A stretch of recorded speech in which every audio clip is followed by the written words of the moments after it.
Amigos, buenas noches. A nombre de la Sociedad Peruana de Medicina del Deporte les damos la bienvenida.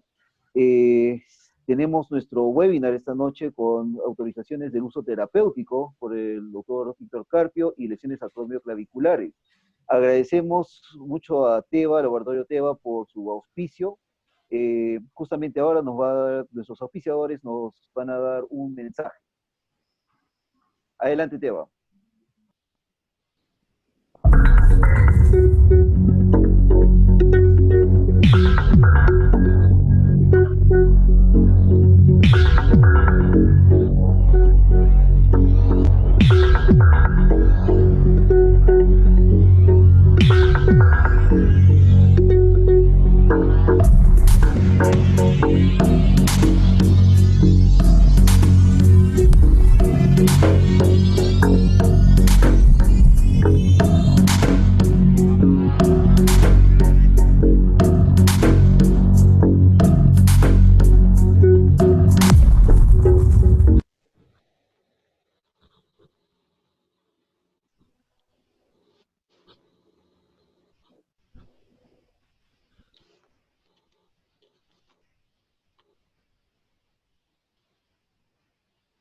Bien, buenas noches. Esta noche tenemos el webinar, como les dije, nuestro tercer webinar de la SOPEMED. El primer tema estará a cargo del doctor Víctor Carpio, quien nos va a hablar acerca de autorización del uso terapéutico y generalidades del programa antidopaje. El doctor Víctor Carpio es un colega, un gran amigo y es director regional director de la Organización Regional Antidopaje Sudamérica y es el director de la Oficina Regional Antidopaje del Perú. Adelante, doctor Víctor Carpio, bienvenido.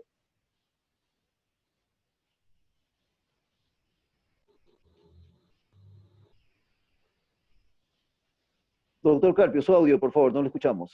Sí, perdón. Les estaba agradeciendo primero a Teva, a Sopemed, por permitirnos llevar un poco de este conocimiento antidopaje, algo que no es muy conocido por los colegas, que esperemos hoy día podamos eh, introducirlos un poco en este tema que cada vez se va a hacer, que debería de ser en general de mayor interés por la comunidad médica y científica.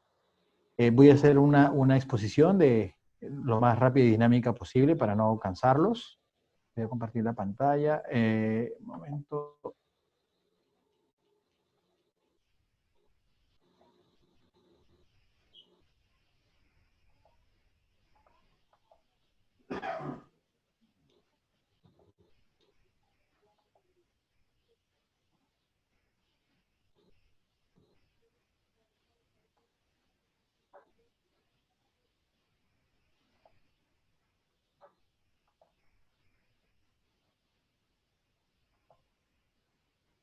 Ok, como lo dijo el doctor Echevarría, pertenezco a la Comisión Nacional Antidopaje y a la Organización Regional Antidopaje. Así es que voy a hablarles un poco sobre autorizaciones de uso terapéutico, buenas prácticas en la parte médica, ¿no? Un poco de historia. El antidopaje tiene una historia de lucha contra el dopaje. Esto inició en el año 66 por la Unión Internacional de Ciclistas.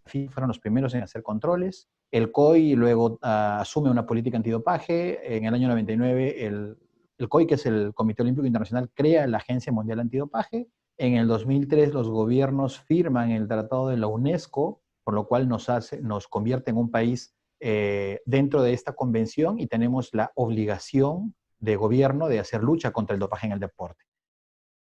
Luego inicia la época de los códigos, el 2009 el primer código mundial, actualmente estamos con un código mundial antidopaje del 2015 y el 2021, el 1 de enero del próximo año, tenemos un código nuevo que hay que empezar a conocerlo con los estándares. El marco normativo de las organizaciones antidopaje nos convierte a dar cumplimiento obligatorio, primero por la convención, como les comenté, por la Carta Olímpica, por el Código Mundial Antidopaje y por los estándares internacionales. Estos tres niveles son de cumplimiento obligatorio para todos los países y organizaciones antidopaje. ¿Qué es una organización antidopaje? Son el conjunto de instituciones que están dentro del sistema deportivo, a la cabeza del Comité Olímpico Internacional, el Paralímpico, las organizaciones de grandes eventos como Panam Sports o de Sur o de CABE, que son organizaciones que hacen en la región eventos multideportivos, las federaciones deportivas internacionales, FIFA, de atletismo, la UCI, FE y FIN, etcétera, y las organizaciones nacionales antidopaje como la CONAT en Perú, la USADA en Estados Unidos, RUSADA en Rusia, etcétera. Todos estos conforman lo que son organizaciones antidopaje que tienen que ver por el tema de la lucha contra el dopaje y los controles. Muy bien, el programa Mundial Antidopaje contempla hoy día 6 estándares, el próximo año tendremos 8, pero hoy día vamos a hablar un estándar, que es el estándar de uso terapéutico, que es el que nos da interés a la parte médica. Este estándar está basado dentro del código, que es el documento fundamental del programa, que lo que trata de hacer el código es armonizar los criterios de lucha contra el dopaje y proteger el espíritu deportivo, el espíritu olímpico. Esos son los fundamentos del código.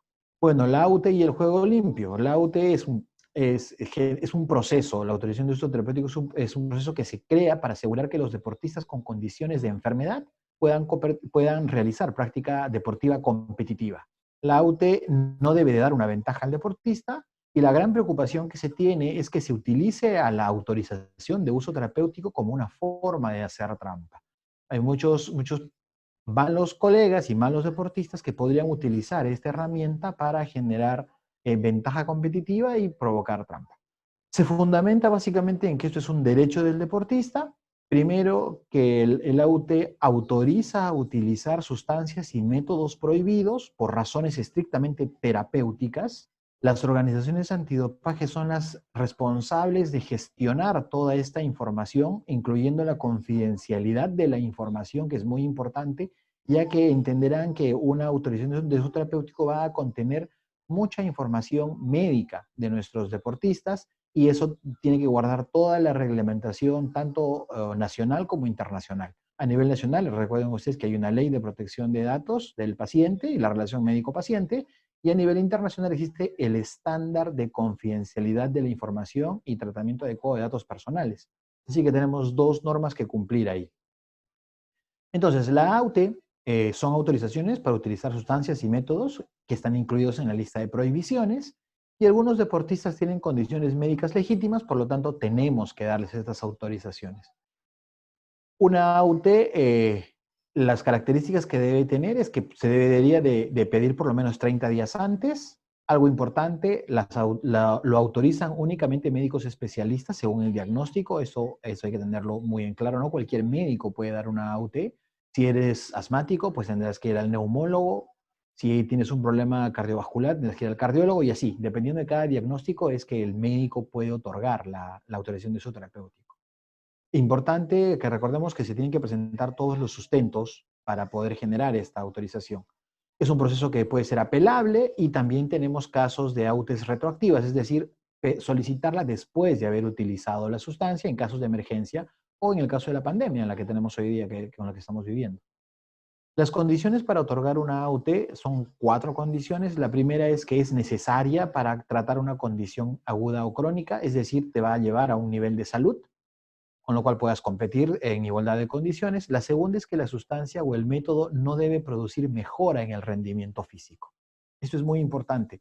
Si tengo un problema renal y tengo baja producción de eritropoyetina y necesito eritropoyetina, pues mis niveles de hemoglobina no pueden ser superiores a los valores fisiológicos normales. Y con eso podría asegurar que no tengo una mejora en mi rendimiento físico, pero basado siempre en un diagnóstico médico que demuestre que tengo un problema. La otra condición es que no exista otra alternativa terapéutica y aquí hay que tener mucho cuidado. Para tratar una enfermedad son muy pocas las condiciones clínicas que tengan un solo tratamiento. Entonces hay que explorar todas las alternativas terapéuticas y tratar de buscar aquellas terapias que no estén incluidas en la lista de prohibiciones. Y lo último es que la necesidad de esta sustancia o método prohibido no sea consecuencia total o parcial de una sustancia prohibida previa sin una AUTE. Por ejemplo, un deportista consume cocaína, hay un problema cardiovascular, hace un cuadro coronario, llega a la emergencia, el médico le aplica morfina, entonces el deportista no podría pedir AUTE por morfina. Ambos, cocaína y morfina, están en la lista de prohibiciones, pero no existe AUT para cocaína, entonces no podría pedir yo un AUT por morfina porque es una consecuencia de una previa, ¿no? Ese es más o menos el sustento de estas 4 condiciones para una AUT. Las AUT retroactivas es importante que lo sepamos. Primero, que no tuvimos tiempo suficiente, primero que es necesaria para un tratamiento de emergencia, es decir, que si llegamos con un cuadro, un angioedema o un problema respiratorio alto provocado por una intoxicación severa, pues no vamos a esperar a dar una AUT, se da el tratamiento. Siempre prima la condición de salud del deportista. Siempre va a ir primero esto. La salud es, ante todo, ante cualquier normativa antidopaje, se impone. Segundo es que no hubo tiempo suficiente ni oportunidad para poderla pedirla a tu organización antidopaje. Por algún error administrativo de la organización antidopaje no te dio la autorización y luego te sale un analgésico adverso, pues puedes pedir una retroactiva. Si es que el atleta usa una sustancia fuera de competencia por razones terapéuticas y la sustancia prohibida, una sustancia que está prohibida únicamente en competencia y te marca en un resultado, puedes pedir una retroactiva. Y si es que hay un acuerdo entre la Organización Antidopaje y la Agencia Mundial y se analiza que es una autorización justa, también podemos dar una AUT retroactiva. Esto es importante, quiero que sepan que cada diagnóstico y cada enfermedad, la Agencia Mundial tiene desarrollado una directriz, tenemos guías de manejo clínico donde se hace una revisión de la enfermedad, las mejores prácticas, y hay un documento que es un checklist. Esto es muy útil, porque ahí en el checklist te va a poder marcar cuáles son los exámenes de laboratorio o los exámenes de ayuda diagnóstica que tienes que presentar como médico tratante para que se te otorgue, para que le otorguemos la AUT al deportista. No se preocupen, les vamos a dejar en el enlace, eso vamos a coordinarlo con Teba para que pueda llegar a sus correos los que estén interesados en tener las directrices. Estas son más o menos las directrices que tenemos. Hay para trasplante, para transgénero, para dolor neuropático. Esto es todo lo que está en la página web de la Agencia Mundial Antidopaje, así que les dejo también el enlace si están interesados en buscar más información o si desean que nosotros se las enviemos sin ningún problema y estamos en compromiso con eso.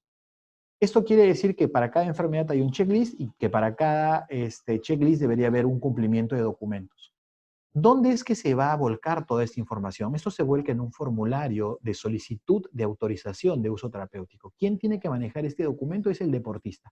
El deportista tiene que inicialmente llenar sus datos en qué deporte practica, cuál es su nivel de deportista, si es que ha tenido una enfermedad previa. Luego hay una información médica que la debe de llenar el médico tratante. Esto está bastante explícito y está en ambos idiomas, en español y en inglés. Recuerden que el antidopaje maneja como idiomas oficiales el inglés y el español. Es importante el detalle de la medicación que vamos a prescribirle. Recuerden, únicamente en el formulario se debe consignar las sustancias o medicamentos o las terapias que le vamos a dar que figuren en la lista de prohibiciones. Por ejemplo, si yo le voy a dar Redex a mi deportista, no tengo que preocuparme porque el Redex no es una sustancia prohibida. Entonces no tengo por qué consignarla. Pero si le voy a dar junto con Redex una sustancia que sí está prohibida, por ejemplo, insulina, entonces de mi receta solamente me debería de preocupar por insulina, colocar aquí la insulina, la dosis, la ruta, la vía, la frecuencia y la duración. Y así con cada sustancia que el médico especialista considere que es necesario. ¿Qué más les tengo que pedir, colegas? La declaración del médico. Esto es muy importante. Recuerden que este documento va a viajar hasta la Agencia Mundial Antidopaje y a las federaciones internacionales del deportista. Y muchas veces tenemos problema porque los colegas no llenan. Primero que la letra debería ser lo más legible posible, por favor, los suplico. Escribamos de una manera que sea legible y pongamos bien nuestros datos. Por lo menos el teléfono y el mail es algo que tenemos que tener bien marcado. Porque los médicos de las internacionales o de la Agencia Mundial pueden contactarlo si es que hubiera alguna discrepancia en un proceso de apelación. Hay información que tenemos que descartar, como si es que hubo una solicitud retroactiva o si es que hubo un pedido previo, si tiene una solicitud previa por alguna sustancia, eso también falla en el formulario. Y terminamos con una declaración. ¿Cuáles son los tips que tenemos que recordar? Primero, que tenemos que verificar si la medicación está prohibida o no, es decir, si el deportista la puede o no la puede consumir. Segundo, llenar con una letra legible, nuevamente se los pido. Proveer un reporte lo más completo posible, lo más detallado posible. Si tenemos un diagnóstico de un déficit de atención, pues tenemos que dar algún cuadro clínico, tiempos de enfermedad, presentación, evolución, pronóstico, etcétera. Completar con formularios de sustancias, el formulario solo con las sustancias prohibidas, lo que les recomendé es que llevamos únicamente las sustancias que estén en la lista de prohibiciones y mínimo consignar su teléfono y un correo electrónico de uso frecuente para absolver alguna de las dudas que puedan generar en algún proceso de apelación. Con esto el formulario ustedes lo terminan de llenar, el deportista termina firmando este formulario, de él hace una declaración donde consigna que todo lo que está ahí es cierto, es correcto, y este paquete de documentación junto con todos los análisis tienen que ser entregados ante la organización. ¿Cómo verifico la medicación? Pues ustedes saben que en el deporte la Agencia Mundial Antidopaje ha desarrollado los estándares que les conté y el otro estándar importante para nosotros es el estándar internacional de la lista de prohibiciones. La lista de prohibiciones es una lista de sustancias que, que van a estar conformadas básicamente por sustancias químicas que cumplan 2 de estos 3 criterios. Si es que son de riesgo real o potencial para la salud, si es que tienen una potencial mejora del rendimiento deportivo, o si es que vulneran el espíritu del deporte, ingresan a esta lista de prohibiciones. De estos 3 criterios, si tienes los 3, entras. Si tienes 2 criterios, entras. Si tienes un solo criterio, no entras a prohibición, pero puedes pasar a un grupo de sustancias que se llaman de seguimiento, que no están prohibidas, y que el grupo de científicos de WADA hace seguimiento en el tiempo, como la cafeína, por ejemplo, que no está prohibida, pero está en el grupo de seguimiento. ¿Cómo es que dónde voy a buscar esta información? Pues tienes la web oficial, es la de WADA, de la Agencia Mundial Antidopaje, ahí tienes la lista de prohibiciones, esto es una página dinámica donde te va diciendo qué está prohibido. Recuerden que hay sustancias que están prohibidas siempre, es decir, en todo momento él no las puede tomar, si es que no tiene una AUT. Hay sustancias que están prohibidas en competencia y algunas que están prohibidas en ciertos deportes. Nuevamente los invito a utilizar la página web de WADA, pero existen algunas alternativas de búsqueda. Hay aplicativos de búsqueda como el Global Draw, que es, digamos, el más utilizado en el mundo. El único problema con el Global Draw, amigos, es que, como ven, acá no está la banderita de Perú, porque para entrar a Global Draw, nuestro sistema de salud y nuestro sistema de farmacia tendría que estar homologado por estos países, estas potencias, y el sistema farmacéutico tendría que tener casi las mismas reglas que Europa, Estados Unidos y Australia, y estamos un poquito alejados de eso. Sin embargo, no es lo único. Para los Juegos Panamericanos desarrollamos un convenio con España y logramos desarrollar este buscador que se los quiero presentar. Es un video muy chiquito. Pueden buscar en la página web, se llama NoDopWeb. Es una página en donde tú puedes ingresar el país de donde estamos buscándola, tu función, si eres deportista, eres médico, eres entrenador, por qué lo estás buscando, cuál es el deporte que te han ido a consultar. Acá tienes un país de búsqueda, actualmente solamente está España y Perú. Tendemos esto a hacer que crezca en la región, pero por lo menos está toda la farmacopea de Perú, está cargada en esta página. Buscamos una sustancia, por ejemplo, la prednisona, porque voy a tratar un asma o una alergia o por la razón que sea. Busco la prednisona, te va a pedir que aceptes los términos y condiciones, porque es la primera búsqueda que vas a hacer. Y después de que aceptas los términos y condiciones, pues te va a arrojar lo que encuentres hoy día en el mercado de Perú. Buscas la tableta de 50 miligramos, que es lo que tú estás pensando en darle al deportista, y te va a arrojar un resultado de si está permitido o no está permitido en el deporte. Por ejemplo, la prednisona es un glucocorticoide que está en la lista de prohibiciones y te va a decir que efectivamente está prohibido en competencia. Con esto te da una alerta para que tú puedas tomar las previsiones y generar una autorización de uso terapéutico si es que el deportista va a utilizarlo por mucho tiempo y va a chocar con su periodo de competencia.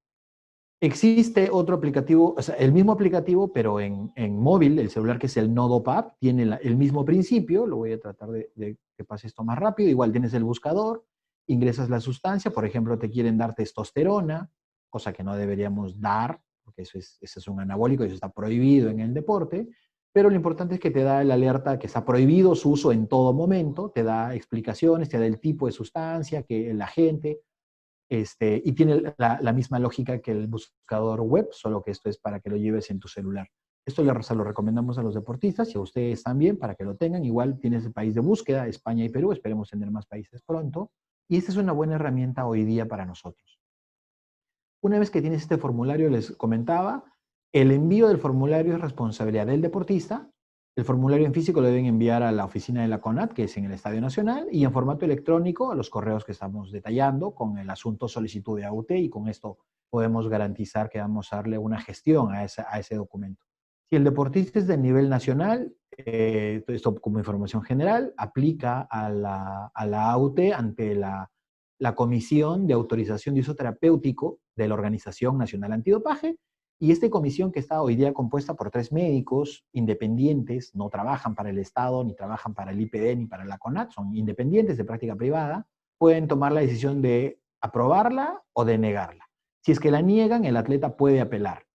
El proceso para AUTs internacional, para deportistas de nivel internacional, es un poco más complejo. No voy a entrar en detalles, pero esto quería que sepan ustedes, que si ustedes van a ver un deportista de nivel internacional, va a pasar un poco más de fases, pero al final el objetivo es que se les apruebe la AUT si es que tiene todas las condiciones. En caso de que no, puede apelar incluso hasta el Tribunal de Arbitraje del Deporte. El deportista puede llegar hasta esa instancia. Una AUT de calidad, tenemos que incluir información suficiente, tenemos que dar informes completos, tenemos que proporcionar los resultados de laboratorio y los estudios de imágenes lo más que se pueda, consultar las guías de AUTs que les comentaba que están de WADA, y un panel de AUTs o un comité de AUTs que tenga experiencia para evaluar los casos. Para cerrar, los quiero invitar a toda la comunidad médica a que tengan a bien hacer cursos de certificación antidopaje. Les dejo el enlace es adel.wada/ama.org.es. Esto es, hay cursos en español. ¿Por qué me interesa que ustedes hagan los cursos? Primero, porque van a tener un conocimiento extra del que ya tienen, pero existen 3 cursos, aparte de muchos cursos que hay en ADEL, que son específicos para profesional de salud. Para profesionales médicos, lamentablemente este curso está únicamente en inglés, pero creo que no vamos a tener ningún inconveniente en poder hacerlo. Tenemos un curso que es para médicos del deporte, que no tienes que ser necesariamente médico del deporte para llevarlo, o sea, está diseñado para el médico del deporte, pero lo puede ser cualquier médico o cualquier profesional de salud.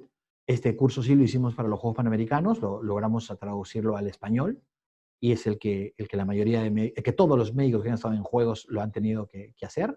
Y existe también uno para médicos o profesional médico para eventos mayores, por ejemplo, Olimpiadas, por ejemplo, Panamericanos, que son de exigencia.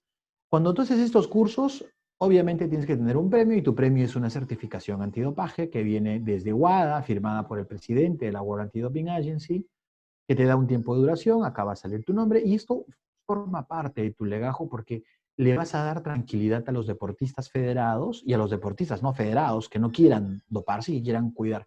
Recuerden que el antidopaje, como fundamento principal, es la protección de la salud deportiva. Entonces los invito a que hagamos este curso. Estoy a punto de llegar a los 20 minutos, que es lo que nos pidió el moderador.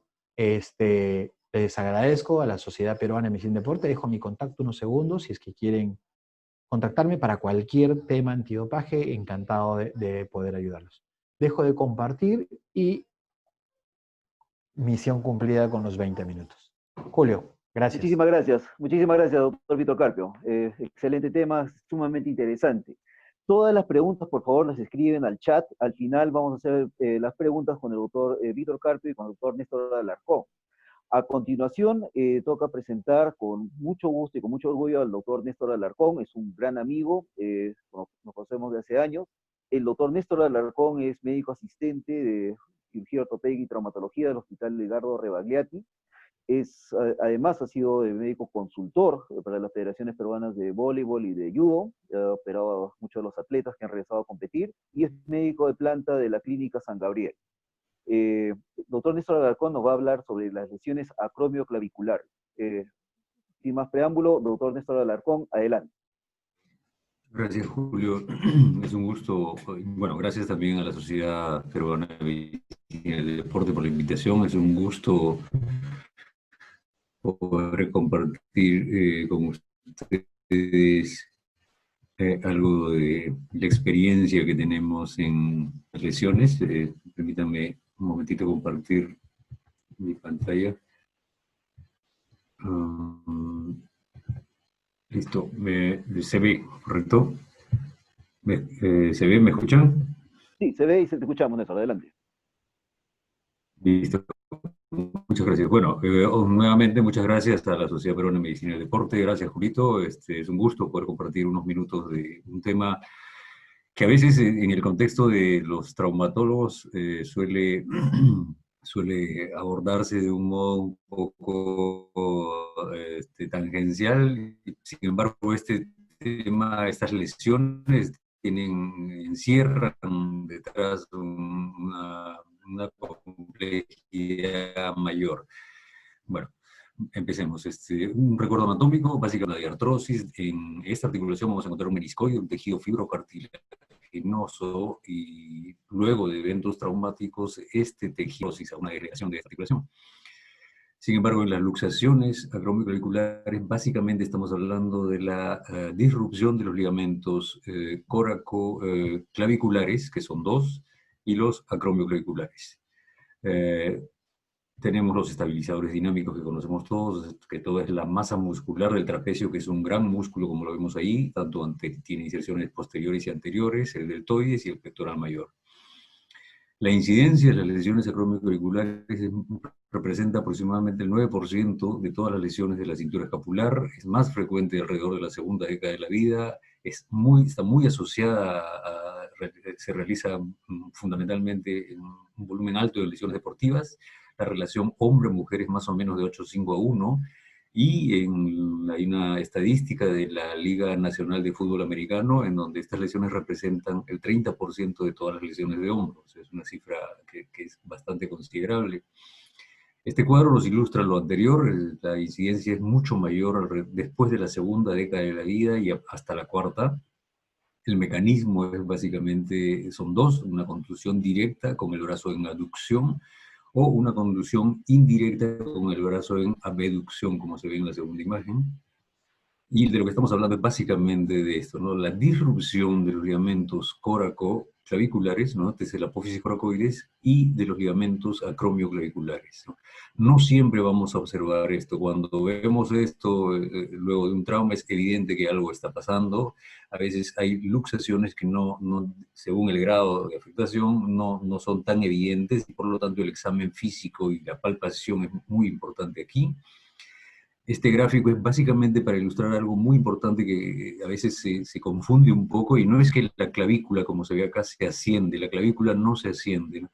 Como vemos en esta imagen, el húmero y toda la extremidad superior se asocia, se articula con la escápula, con la glenoides, y el único elemento que sostiene el brazo y la escápula con el resto de la caja torácica, como vemos acá, es la clavícula. Y estamos hablando de las lesiones coracoclaviculares y acromioclaviculares. Entonces, literalmente, el brazo distiende la zona, el peso del brazo hace que éste caiga, y lo que veamos es una aparente elevación del acromion, ¿no? Que no lo es, ¿no? Como sabemos, como hemos visto, es una caída de toda la extremidad. Esto es lo que pasa, ¿no? El brazo cae y da la impresión de que la clavícula asciende. Entonces, la clasificación más usada sigue siendo la clasificación de Rhodes, se basa en 6 tipos. De estas, el tipo 1 y 2 son lesiones que son no quirúrgicas. En el tipo 1, básicamente, es un esguince acromioclavicular, no hay una disrupción como tal de este ligamento. En el tipo 2, sí hay una disrupción de los acromioclaviculares, pero los coracoclaviculares persisten, están todavía con integridad. El tratamiento en ambos es inmovilización por periodos diferentes y terapia física. Y en el tipo 3 sí ya es donde hay una disrupción completa tanto de los coracoclaviculares como de los acromioclaviculares, ¿no? Y aquí el desplazamiento en el plano vertical es alrededor del 100%, no más del 100%. Actualmente y desde el año 2014, estas lesiones de tipo 3 se clasifican en 2, dependiendo si hay asociada una inestabilidad, además de la vertical que vemos acá, si está asociada a una inestabilidad en el plano horizontal, de la cual vamos a hablar después. El tipo 4 es un desplazamiento hacia posterior, es decir, disculpen, es decir, se luxó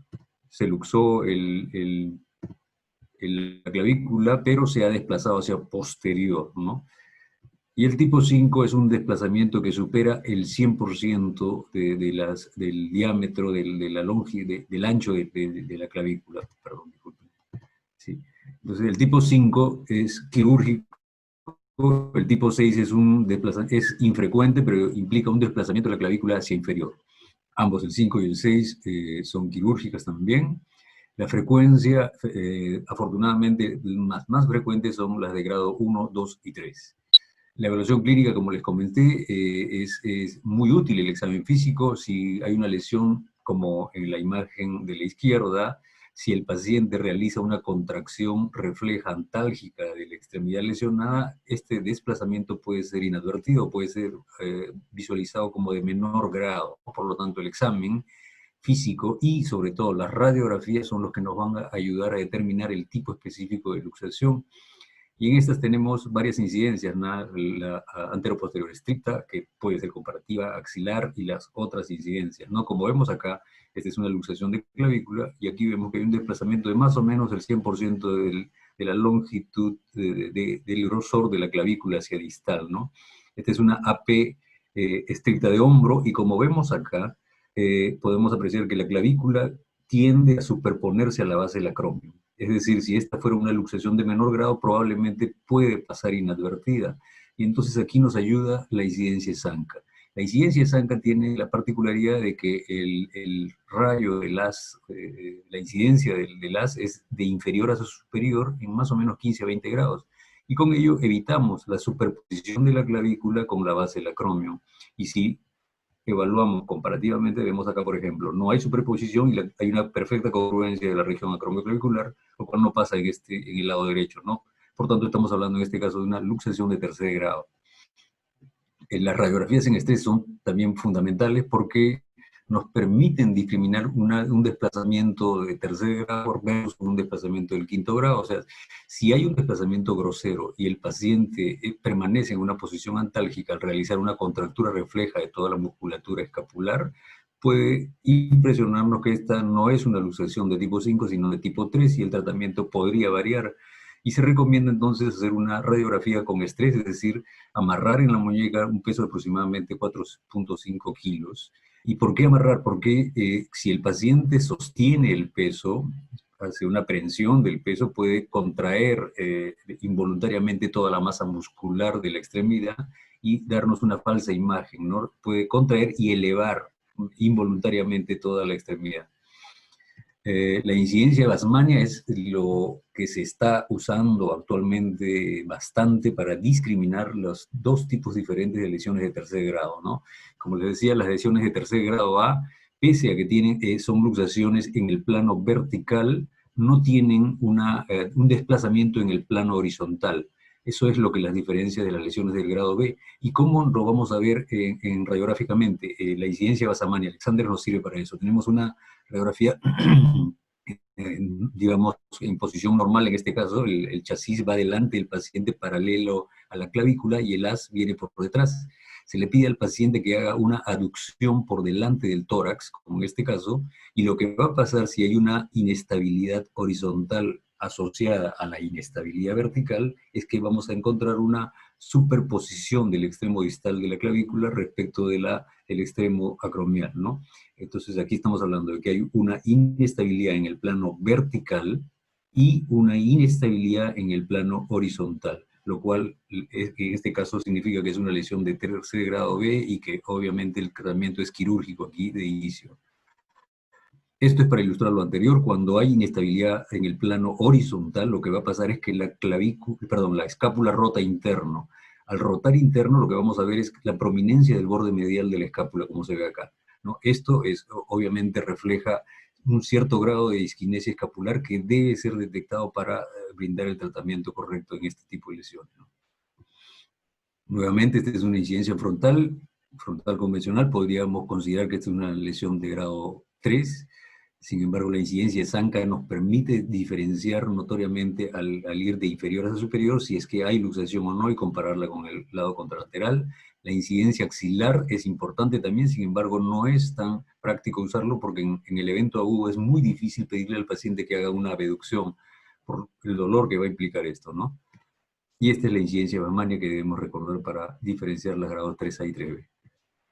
Esta es una luxación de grado 3, como vemos acá hay un desplazamiento de más o menos del 100%, esta es una luxación de grado 4, acá es importante ver que si bien en el plano vertical no hay mucho desplazamiento, las lesiones de tipo 4 se desplazan hacia posterior, ¿no? Aquí es donde debemos tomar una radiografía en posición axilar, en incidencia axilar, o en la incidencia de Alexander-Basamani. Y esta es una lesión de grado 5. Noten la diferencia, el gran espacio que se forma, a diferencia de una lesión de tipo 3.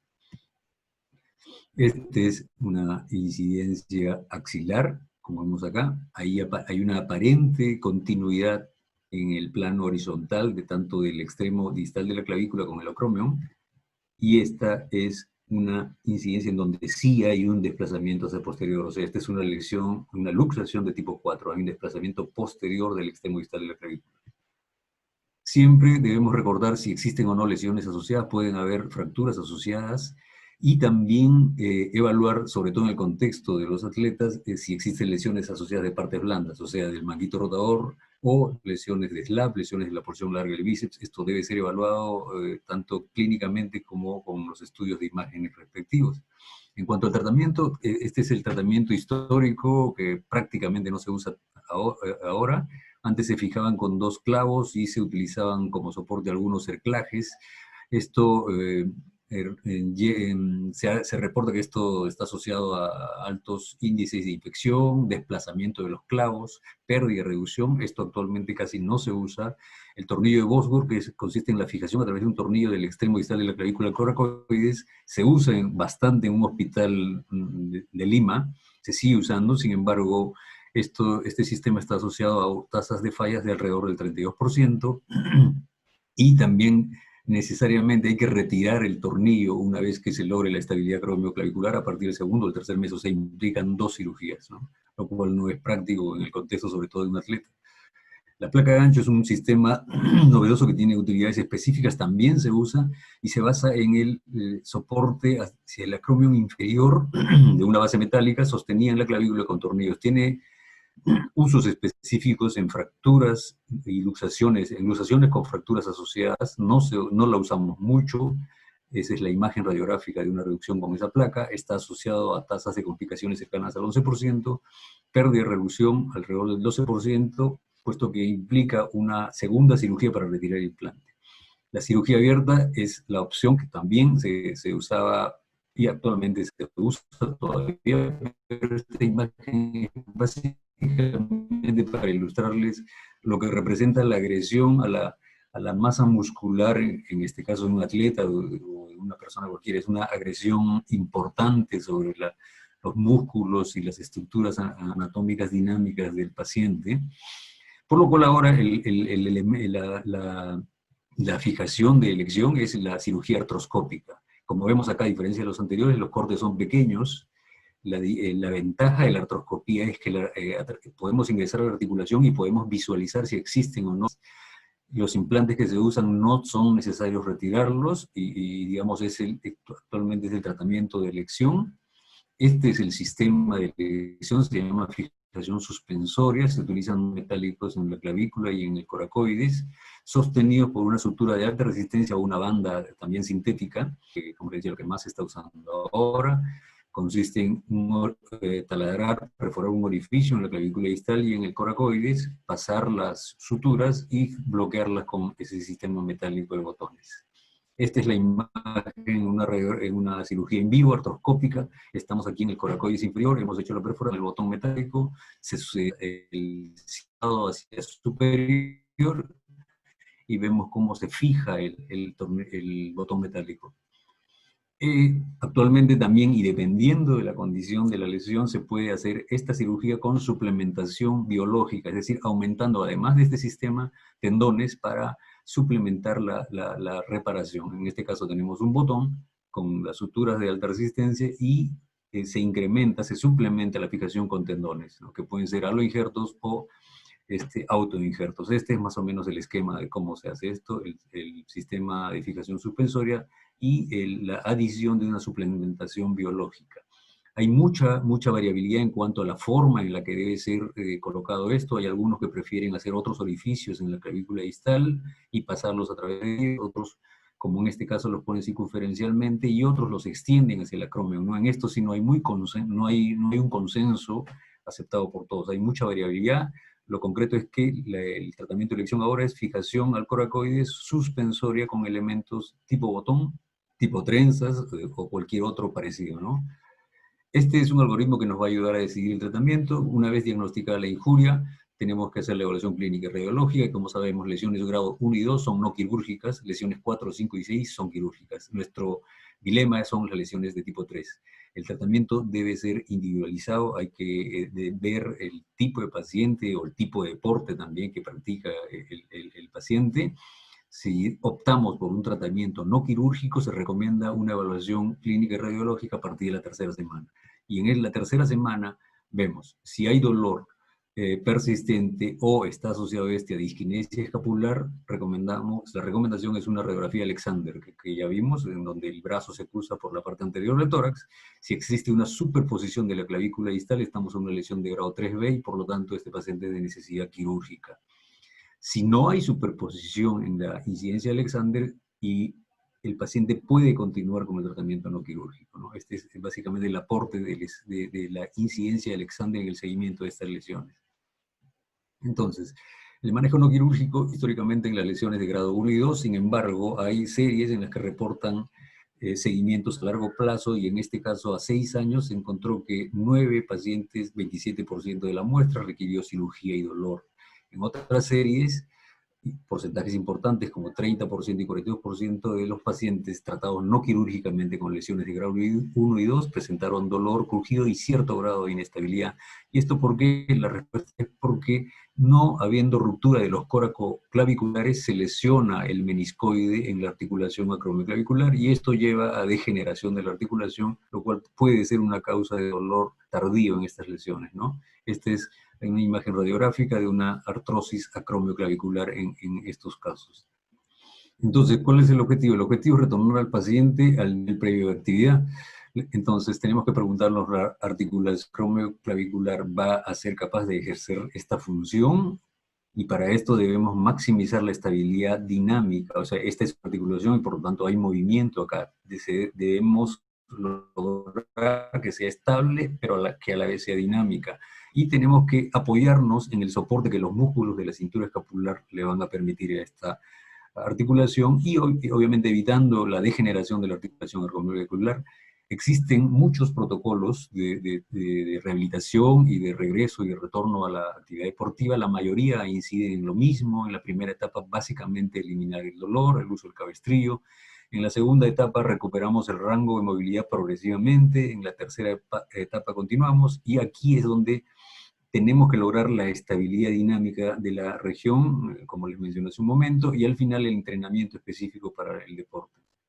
Entonces, en las lesiones de primer y segundo grado, el uso de cabestrillo es, digamos, depende del nivel de dolor. Hay lesiones en las que no es necesario el uso del cabestrillo en este tipo de lesiones. Habitualmente, después de una semana, es infrecuente que haya restricción de movimientos. Lo que debemos recordar en estas lesiones de grado 1 y 2 es que al ciertos movimientos estresan más la región acromioclavicular, ¿no? Por ejemplo, la rotación interna detrás de la espalda, la aducción cruzando el tórax, como la que se hace para una incidencia de Alexander, o llegar al extremo de la elevación anterior. Estos tres movimientos deben ser evitados. Solamente para ilustrar lo que son las cadenas cerradas. Como sabemos, una cadena cerrada implica el apoyo del extremo distal del miembro para evitar el esfuerzo en el hombro, y el scapular clocks es un buen ejercicio, ¿no? Estando el brazo apoyado, podemos hacer ejercicios en horas 12-6, movimientos de horas 3 a 9, cadena cerrada, la mano apoyada en un extremo, y hacer estos movimientos en esos sentidos horarios. Uno de los ejercicios más importantes es la protracción y retracción escapular. Como vemos aquí, esta es una incidencia desde superior, una incidencia axial. Vemos que la extremidad y la escala van hacia adelante. Tenemos el movimiento de protracción y el movimiento de retracción. El movimiento de retracción es el primero que está arriba. Como vemos acá, la escápula va hacia atrás, y cuando la escápula va hacia atrás, la clavícula, no hay mucho estrés en el apoyo de la clavícula, ni a nivel externar ni a nivel acromial. Por lo tanto, la retracción escapular es el ejercicio que debemos buscar, que debemos reforzar en este tipo de pacientes, ¿no? Porque esta retracción es la que va a permitir una mayor estabilidad dinámica de esta región. Los ejercicios de cadena cerrada, como sabemos, pueden ser a diferentes grados, ¿no? En la imagen de la derecha, al lado del tórax, y en la imagen de la izquierda con una elevación de 90 grados. El ejercicio de secarse con la toalla, ¿no? El towel stretch, se puede usar, pero aquí hay que corregir ciertos pequeños detalles. En este caso, en la primera imagen, el paciente está provocándose una cifosis seguramente por el dolor, y al hacer esto, la escápula está haciendo una protracción, está llevándola hacia adelante. Entonces debemos hacer los ejercicios intentando mantener la retracción escapular.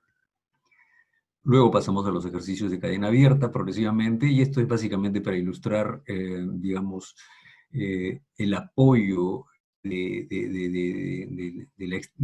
cuerpo en general, y no solo limitarnos al ejercicio de los hombros, sino, como vemos acá, estamos ejercitando tanto el core, el tronco y los miembros inferiores. ¿Y esto por qué? Porque se debe recordar la cadena cinética del movimiento específico del atleta. Entonces debemos combinar actividades en piernas, tronco y hombro, ¿no? No solo vamos a rehabilitar el hombro, sino vamos a intentar recuperar toda una cadena cinética del movimiento. Y aquí el ejercicio del cortacésped en lanzadores, por ejemplo, es un buen ejercicio. Se hace la maniobra que simula el activar el motor de un cortador de césped. Se empieza desde inferior, se va jalando la cuerda del motor hasta llevar la extremidad hacia arriba, ¿no? Este ejercicio simula en sentido inverso la cadena cinética del movimiento de un lanzador, ¿no? Y esto se puede hacer a un pie o a dos pies. En las lesiones de grado 3, como les decía, representan la enfermedad en donde no hay consenso, ¿no? Hay muchas tasas de complicaciones cuando se operan, y si no se operan también hay complicaciones, ¿no? En una encuesta de la Sociedad Americana de Ortopedia y Medicina Deportiva se encontró que el 80% de sus encuestados empezaban con un tratamiento no quirúrgico. Sin embargo, las datas de todas estas publicaciones no son comparables, son muy variadas, por lo tanto no se puede sacar una conclusión. No es lo mismo el resultado de una lesión de tercer grado A y una lesión de tercer grado B, ¿no? Aquí no es comparable. Estos resultados no se pueden extrapolar, digamos, directamente a todas las lesiones de grado 3. Y el esquema de manejo en las lesiones de grado 3 no quirúrgicas es parecido, solo que los tiempos se prolongan. El cabestrillo, más o menos por 4 semanas, alrededor de la sexta 12 semana debemos lograr cierta estabilización escapular, y aquí podemos estar en un momento en el que podemos predecir si va a poder retornar el paciente más adelante al deporte o va a ser necesario el tratamiento quirúrgico, ¿no? Como les comentaba hace un momento, la estabilización escapular es el objetivo en este momento entre la sexta y la 12ª semana. Este es un esquema, otro algoritmo dirigido a atletas, ¿no? Y aquí partimos de si el atleta está en etapa competitiva o no, ¿no? Si está en etapa competitiva, lo que podemos evaluar es considerar la inyección de lidocaína, es decir, bloquear el dolor en la región acromioclavicular. Si con esta lesión hacemos rehabilitación, evaluamos a la sexta a 12ª semana. Si hay dolor residual, pérdida de la función, cierto grado de inestabilidad, entonces lo más probable es que este paciente termine operándose, ¿no? Entonces partimos, en este caso, en el enfoque de un atleta en etapa competitiva, del bloqueo de la articulación, porque sí es cierto, en algunos deportes, habiendo una luxación de tercer grado, algunos atletas no llegan a operarse y siguen compitiendo, ¿no? Esto básicamente para recordar lo que significa la disquinesia escapular, ¿no? Este debe ser una herramienta clínica que debemos mantener en cuenta para definir el tratamiento final, ¿no? En esta serie, por ejemplo, de lesiones de grado 3 no operadas, el 70% presentaban disquinesia escapular, ¿no? Entonces aquí hay que evaluar bien si conviene o no operar a estos pacientes. Y esto se ilustra aquí. Aquí vemos una cierta simetría del hombro derecho, pero cuando pintamos los relieves óseos en este mismo paciente, vemos que la angulación de un lado respecto al otro es bastante evidente y bastante diferente, ¿no? Las lesiones 4, 5 y 6 son quirúrgicas, lo que debemos diferenciar son las lesiones de tercer grado y la de quinto, porque el espacio vertical es diferente en ambas y debemos evitar que el paciente haga una contracción refleja de la extremidad. La rehabilitación posoperatoria en estos pacientes está basado en el proceso biológico y entra la técnica quirúrgica, qué implantes se han usado, si se ha hecho suplementación biológica o no. Evidentemente aquí los tiempos van a ser más largos, ¿no? Recordemos esto, ¿no? Vamos a pegar y vamos a hacer una fijación, una nueva fijación en la región córacoclavicular. Es el elemento que va a sostener, digamos, toda la extremidad. O sea, es un ligamento que va a ejercer un trabajo estabilizador muy importante. Esta es un trabajo, una publicación muy bonita del año 2018, es el Journal de Entrenamiento Atlético, y aquí básicamente que refieren que para el retorno al deporte el criterio se basa en el tiempo, y el tiempo lo que nos va a determinar es cómo va progresando el paciente a lo largo del proceso de rehabilitación. Ellos señalan que aproximadamente 4 meses postoperatorio se puede empezar un programa de lanzamiento y actividades deportivas. Este incremento debe ser progresivo y más o menos la actividad deportiva se puede reanudar más o menos alrededor del 6º mes. Los criterios para el retorno son más del 80% de recuperación del movimiento preoperatorio, más del 80% de recuperación de la fuerza del nivel preoperatorio, una capacidad de realizar los movimientos, los requerimientos físicos específicos de la actividad o del deporte. El paciente debe participar plenamente en deportes con actividades del brazo por encima de la cabeza después de 6 meses aproximadamente. Sin embargo, esto no es absoluto. El rango de muchas publicaciones va desde 2 a 7 meses. No hay protocolos establecidos, no hay test específicos, acá no hay una receta. El criterio debe ser individualizado y evaluado, la evaluación debe ser progresiva. A manera de conclusiones, el tratamiento de las lesiones acromioclaviculares de grado 1 y 2 son no quirúrgicas, las lesiones de 4, 5 y 6 son quirúrgicas, no hay ningún consenso hasta el momento respecto al tratamiento de las lesiones del grado 3. Estas deben diferenciarse en los grados 3A y 3B. En el seguimiento, aquí la incidencia, la proyección de Alexander es fundamental. El tratamiento quirúrgico de elección es artroscópico y no olvidemos que la retracción escapular provee la estabilidad dinámica de esta región. Debemos descartar la asociación de disquinesia escapular. No olvidemos la cadena cinética, o sea, no nos limitemos a la rehabilitación del hombro solamente, y para el retorno al deporte no existe un test perfecto, ¿no? Se necesita combinar la información de los ejercicios de cadena abierta, cerrada, los rangos, la fuerza y las necesidades específicas del deporte, y finalmente la comunicación en todo el equipo, ¿no? Médico deportólogo, fisiatra, rehabilitador, preparador, entrenador, el atleta y la familia, ¿no? Muchas gracias. Muchísimas gracias, Néstor. Excelente disertación.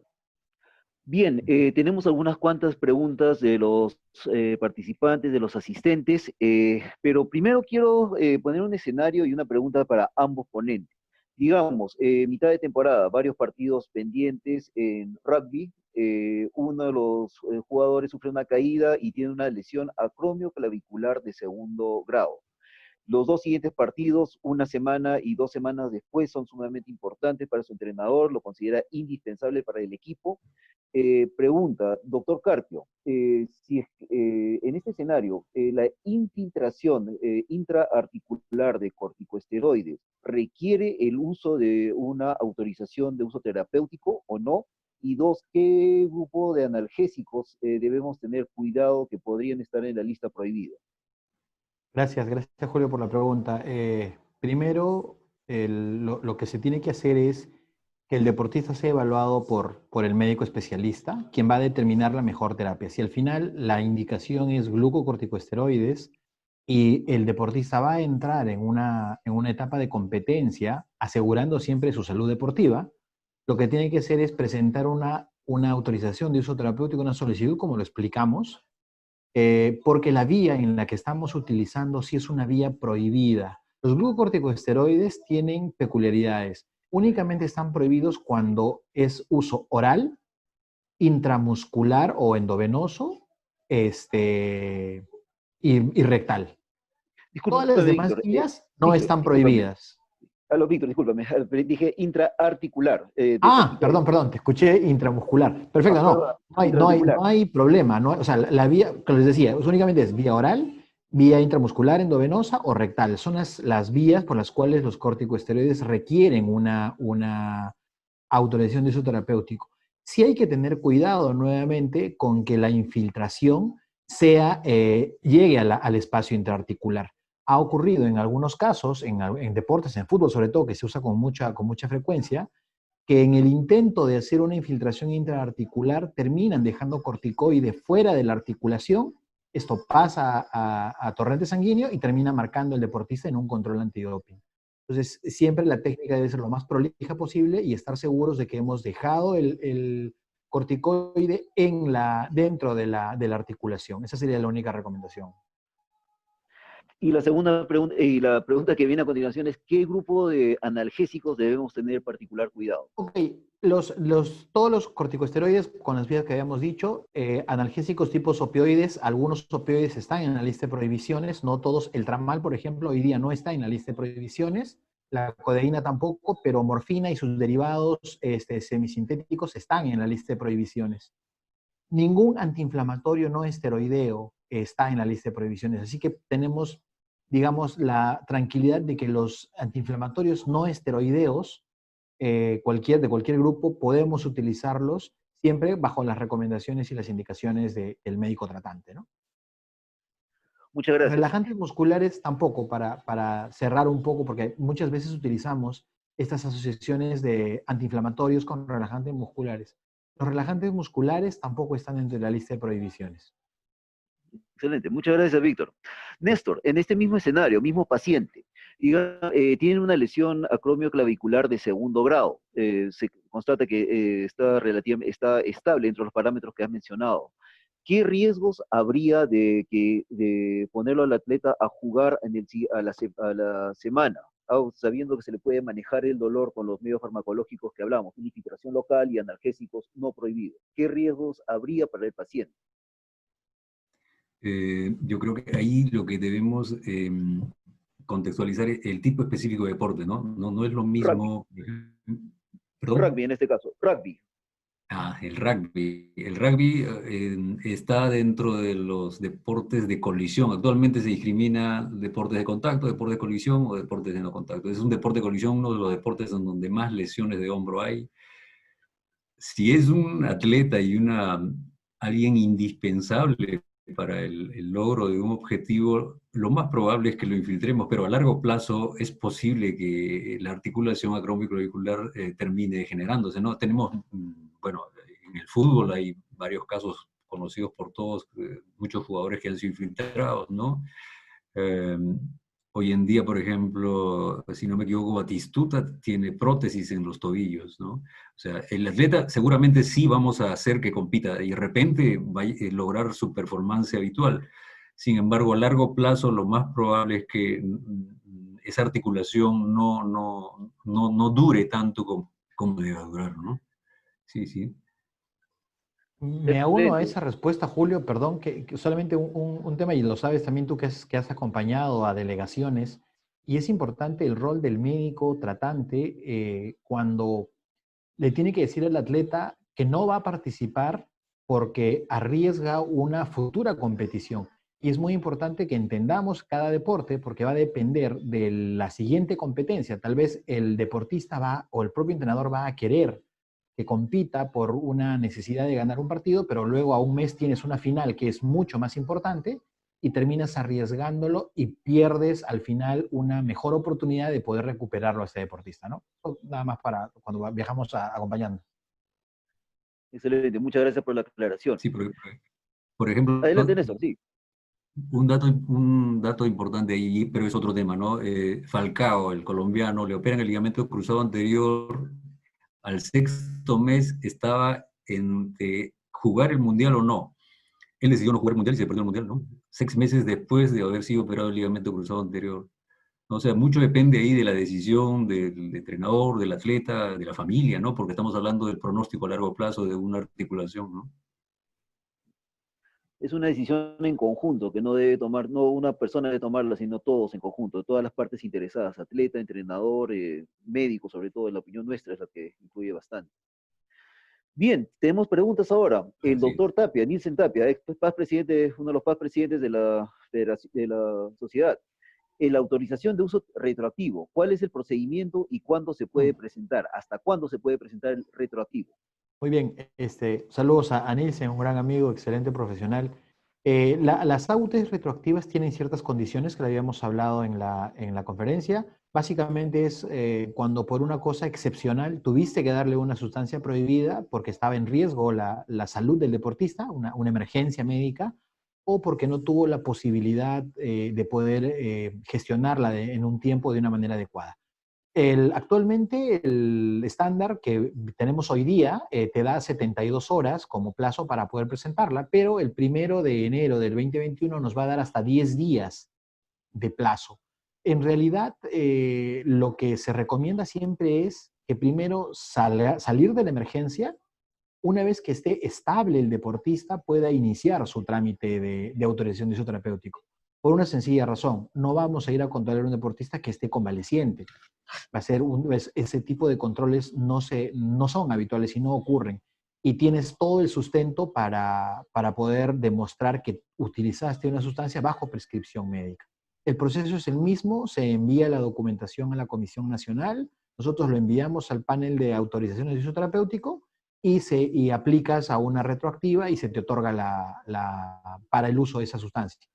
Bien hayas terminado ya de usarla o la continúes utilizando, ¿no? Bien, muchas gracias. Gracias, Víctor. Ahora para Néstor Alarcón. Néstor, nos preguntan el doctor Guillén, un colega nuestro de Vitarte, ¿cuál es la técnica quirúrgica que prefieres? Y en el caso de para tratar estabilidad horizontal, si te preocupa la estabilidad horizontal, ¿qué técnica prefieres para ello? Y de paso, ¿qué injerto empleas en caso que emplees injerto? Bueno, en caso de injertos, yo he usado el autoinjerto de recto interno en algunos pacientes y básicamente en lesiones crónicas. En cuanto a qué constructo realizar en el caso de la inestabilidad horizontal, no hay consenso. Todas las series publicadas, digamos, señalan constructos horizontales, circunferenciales alrededor del acromion, agregarle a veces anclas. Ninguna ha demostrado ser mejor que otra. Lo que nosotros estamos haciendo es suplementación con tendones en lesiones crónicas, ¿no? Donde hay inestabilidad posterior, y llevar el autoinjerto o aloinjerto de tendón sobre el acromion, ¿no? Y fijarlo, hacerle una especie de cerclaje con el tendón. Eso es lo que estamos haciendo. Perfecto, cerclaje con el tendón. Magnífico. Entonces, colega pregunta, ¿qué médico, no puede ser un internista, un médico del deporte en casos como asma inducido por ejercicio? ¿Debe ser el neumólogo necesariamente, así se haya efectuado una prueba validada? Preguntan desde Arequipa, el doctor Mauricio Pinto. Saludos también para Mauricio. En realidad, siempre vamos a tener el contexto en el cual se desarrolla este deporte. Entendemos que no todas las especialidades vamos a tener en las regiones. Lo que se recomienda y lo que recomienda la Agencia Mundial es que para ese diagnóstico sea un especialista o el que a su vez supla en ese momento el manejo y el tratamiento. ¿A qué voy? Si es que en Arequipa en este momento no tenemos un neumólogo por alguna condición, pues el siguiente en ver esto debería ser un médico internista, con todos los sustentos. Y si no hubiera un médico internista, lo podría ser un médico cirujano. Eh, Obviamente, los AUTES van a ser más observados mientras menos expertise o menos especialidad tenga ese médico sobre el diagnóstico. No quiere decir que estén prohibidos de hacerlo, pero sí va a ser observado si es que en la región o en el contexto donde se desarrolla este deportista existen las especialidades y él presenta un certificado de una especialidad que no corresponde. Eso es lo observable. Pero puede ser un médico internista, puede ser un médico de familia, puede ser un médico general, si es que en ese contexto él es el que tenga la mayor especialidad o la mayor experiencia, ¿no? Perfecto, muchas gracias. El doctor Renzo Bayón, compañero nuestro de trabajo, Néstor, pregunta, ¿cuál es la conducta, qué es lo que haces con el meniscoide, sea en una reparación artroscópica o abierta? ¿Qué haces con ese meniscoide que debe estar roto? En lesiones de grado 1 y 2, habitualmente la lesión, si es que la hay, se va a expresar más adelante a largo plazo, ¿no?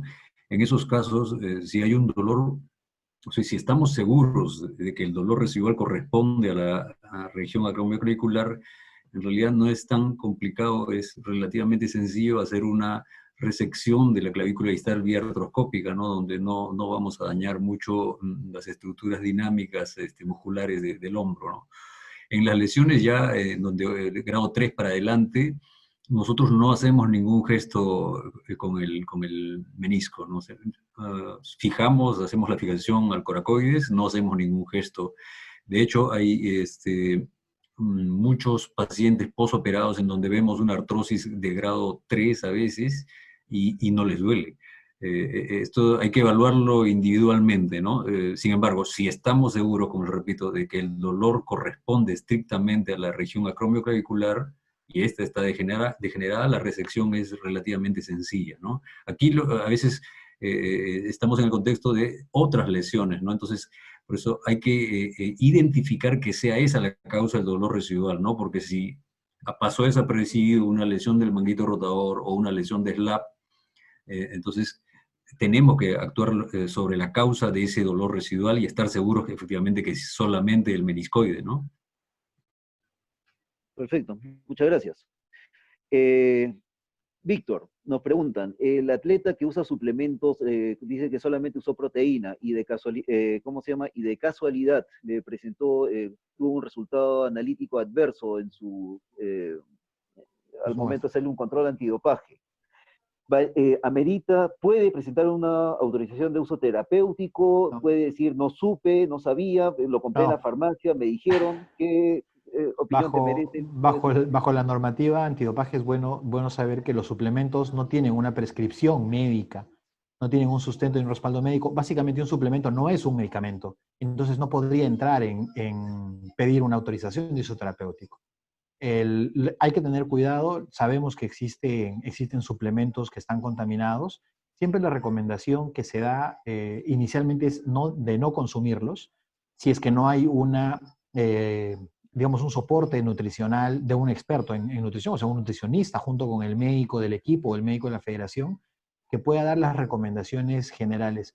Hay un problema que tenemos en nuestra región y es que los deportistas consumen muchos suplementos teniendo la idea de que con eso van a ganar masa muscular o van a perder peso o van a tener mayor resistencia. Y eso ustedes saben que es una mentira.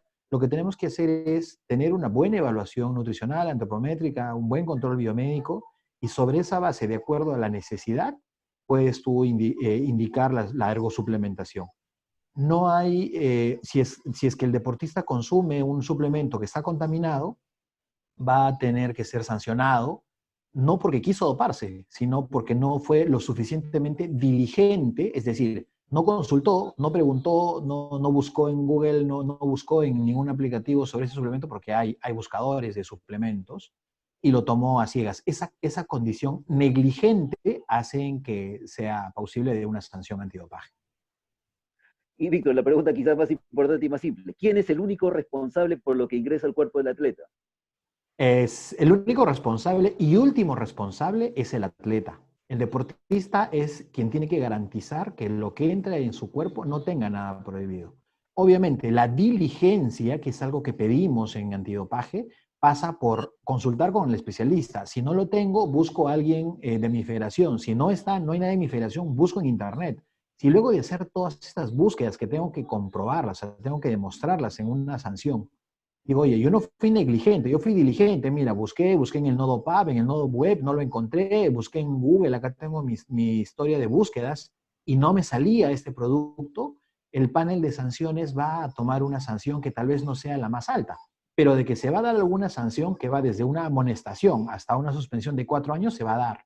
Recordemos el caso de Paolo, de nuestro deportista. Al final, él fue sancionado por una falta, o sea, por una negligencia. no, finalmente el producto lo tomó fuera de competencia, la forma en que ingresó, no vamos a discutirla, pero la sanción final recae únicamente porque el panel de sanciones del TAS consideró que no fue lo suficientemente diligente. Y eso es algo que hay que recomendarle a los chicos. O sea, busquen, nosotros como médicos busquemos, estemos seguros de que la medicación no contenga. Siempre evitemos, ¿no?, de dar recetas por suplementos porque no son parte de una prescripción de un médica, ¿no?, pura. Bien, muchas gracias, Víctor. Un colega, José Arroyo, desde Piura, Néstor, nos está preguntando si alguna vez has empleado injerto de fascia lata y si alguna vez has considerado fijarlo con tornillos de interferencia para las reconstrucciones acromioclaviculares. No, no, yo no he usado eso. Como les decía, lo que hemos usado en inestabilidad horizontal es el injerto tendinoso, no solo fijarlo a la clavícula, sino extenderlo hacia el acromio, ¿no? Obviamente, proteger más, si estamos hablando de un paciente con una inestabilidad horizontal, hay que protegerlo más, porque el gesto ya no solo va a involucrar a los coracoclaviculares, sino hasta el acromio, entonces protegerlo un poco más, pero no, no he usado fascia lata, estamos hablando de hacer un puente tendinoso con algún sistema de fijación. Yo creo que no lo haría porque como el acromion es un hueso plano en su extremo distal y no me atrevería a poner un tornillo ahí, ¿no? A lo, tal vez un ancla, ¿no? Tal vez un sistema de fijación con anclaje, qué sé yo, ¿no? Pero un tornillo al extremo distal del acromion no lo creo. Y además, eh, otro tornillo, o sea, otro agujero a la clavícula, aparte del agujero que implica la fijación coraco-clavicular, también debilita el extremo distal de la clavícula, ¿no? No, preferiría usar otro sistema de fijación antes que un tornillo, ¿no? Perfecto. Muchas gracias. Bueno, quiero agradecer a ambos ponentes, el doctor Víctor Carpio y el doctor Néstor Alarcón, nos han ilustrado muchísimo sobre todo el mundo del antidopaje y las lesiones acromioclaviculares. Ahora quiero dar pase a la presidenta de nuestra sociedad, la doctora Verónica Oblitas, bueno, va a dar unas palabras a nombre de nuestra sociedad. Por mi parte, les agradezco nuevamente, Víctor, Néstor, muchísimas gracias. Adelante, doctora Verónica Oblitas. Buenas noches con todos, agradeciendo siempre como presidenta de la sociedad, a nombre de SOPEMED, las excelentes ponencias del día de hoy, el doctor Víctor Carpio con el tema de las AUTES y el doctor Néstor Alarcón, y agradecer además a la...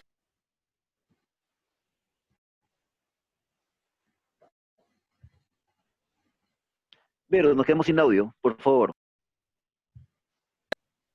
Ok, quería informarles que esta y las ponencias pasadas las pueden encontrar en el canal del YouTube de la SOPEMED, de la Sociedad Peruana de Medicina del Deporte, así como van a encontrar diferentes actividades académicas en nuestras redes sociales, así es que por favor quería principalmente agradecerles por su participación.